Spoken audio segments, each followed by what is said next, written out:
The very fact that we're holding this critically important hearing is unbelievable, that we are at the stage of some type of a major possible war. Mr. Chairman, I believe President Putin will blink. I think Presidents Biden and Zelensky are staring him down successfully.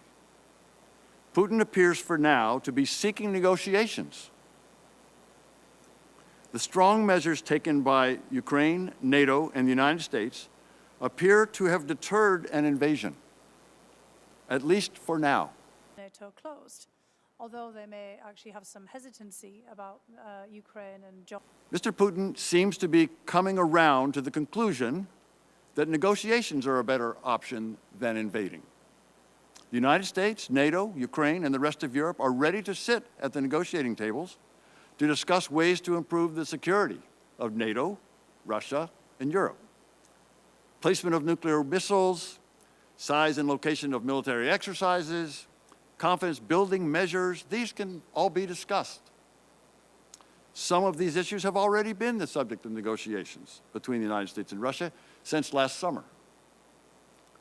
What is not subject to negotiation is the sovereignty of any nation, including and especially Ukraine.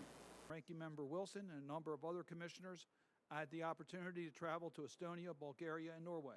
What is not subject to negotiation is the sovereignty of any nation, including and especially Ukraine. The United States, its allies, and Ukraine have been rock solid on this principle. Sticking to that firm stance, backed by credible threats of heavy military and financial costs, seems to have worked. One, if you're concerned about a free Pacific, you are concerned about Ukraine today. Why do I think Mr. Putin has decided not to invade for now? His statements yesterday suggest that he wants to negotiate. He has complained about, but has not rejected, the responses from the United States and NATO to his demands. His officials have indicated that they are still studying the responses, that further exchanges of papers and further conversations can happen. Resolution. Members of the military leadership met. Like American soldiers and military who fight on behalf of all American citizens, Ukraine is fighting Russia on behalf of Europe and the United States.